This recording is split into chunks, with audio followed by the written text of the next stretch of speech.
Okay, so the next step after you guys have done your paper, so remember the choices were to do either watercolor, you could have done oil pastel, or you could have done paper marbling. So those were the three choices. You guys are gonna start to do your prints. Now, this is more for option B, so option A, people, you can kind of tune me out for this part. You are going to take your paper that you created for your backgrounds, and you're actually gonna be ripping it. I know that sounds awful, but you're gonna rip it, and I'm gonna pick which half I wanna use, and you're gonna pick a construction paper color that matches your color scheme. So my color scheme for this project is cool, so blues, greens, purples, or you could do warm with reds, oranges, and yellows. I'm gonna glue this watercolor paper to the construction paper. And this just kind of creates a cool background for our project. So today I'm gonna be showing you guys how to make prints. Whether you are option A or B, you're gonna be printing no matter what. I'm gonna start by showing you how to do option B, and then I'll show you how to do option A. So I have my 3 sheets of paper that I'm gonna be printing on today. You guys should have 4 because if you mess up, you have an extra just in case.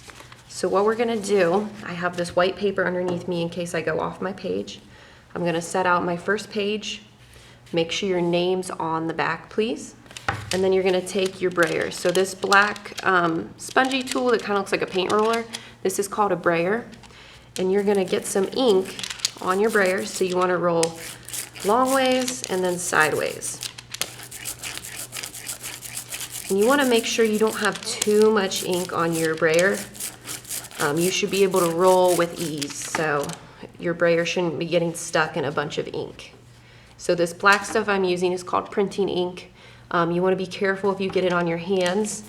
It does stain for a couple hours. So I'm going to roll my printing ink onto my block. I'm making sure to go the long way, so up and down, and then I'm also going to go sideways just to get a nice even coverage. Now you may notice in some spots that there's a little bit of kind of, I call it static, where my block may not be carved deep enough. So if you don't want static on your piece, what you can do is take a paper towel with a little bit of water and just wipe that off, or you can take your carving tool and just carve that space away. I'm gonna leave it, it doesn't bother me.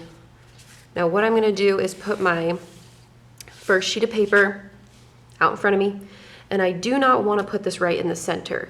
So you want to think about your composition, the way things are arranged on the page to make it interesting. And the reason I have this white sheet underneath me is because some of these may go off the page and I don't want to get it on the table. So I'm going to set it right here.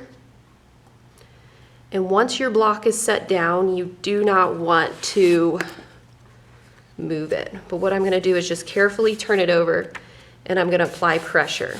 So I'm just using my hands to make sure that the ink is transferring to the paper. You can use the back of a spoon too. This is called burnishing. So even if you feel like, oh, I did not put that down where I wanted it, you can't pick it up and remove it once it's made contact with the paper. Sometimes you can kind of give a little sneak peek, like peek it up to see what's going on underneath. And that can give you indication if you need to apply more pressure. All right, so that is my first print. Now what I'm gonna do, I wanna try to fit 2 more of my stamps on here. So I'm gonna roll more ink. If you get ink stuck in like some of the cracks of your printing block, I'm gonna have toothpicks out for you guys, and you can take a toothpick and just kind of gently pick the ink out of there. So I'm gonna try down here, and you don't always have to put your stamp the same way. You can kind of turn it. I mean, if you're doing something with letters, you may wanna kind of think about that a little bit first, but my stamp is just a succulent, so I can turn it any way I want. So I'm gonna use my spoon to burnish. You can also use your hands. You want to make sure you're being gentle though, because you don't want the paper to move back and forth, because that's going to smudge your print.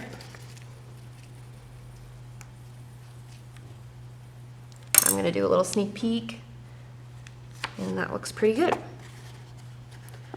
And I think I might do one more that's going off the page a little bit more. It's okay for your guys' stuff to go off the page. That actually adds interest to your composition. I'll do one more. So I think for this project, I want you guys to at least do 2 to 3 per page. This is for option B people. I'll lay it down, gently flip my paper.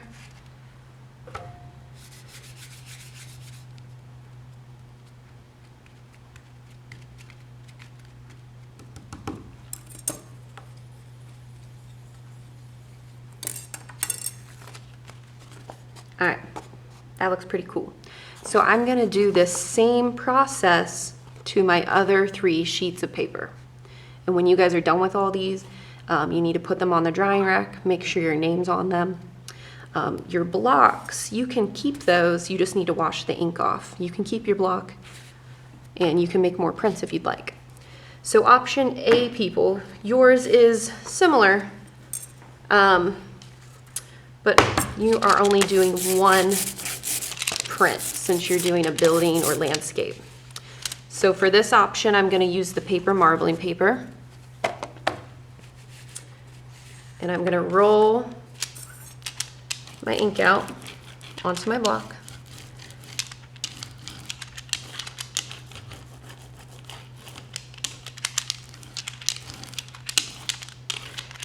And like I said, if that's static, so all those little extra black parts bother you, you can wipe them off or you can leave them. I personally like to leave them. I think it adds some character to your piece. Now this block is 8 by 6, this paper is 9 by 6, so this should fit. What I'm actually going to do though, since this block is bigger, I'm going to lay it down on the table and I'm going to center this paper on top. That way you don't have to flip and ruin your whole project. Now, option A people, you still need to do 4 prints, just like option B. But for your final, you only need to pick 2 to use for the display.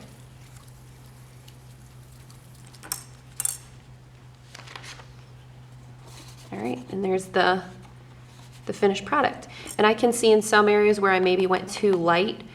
Next time I print, I need to remember to roll more ink on and apply more pressure. So option A people, I want you to do your colored background ones, but I also want you to try one on white. So then you can display them together. So you'll have a colored one and a white one together, okay? Other than that, guys, that's about it.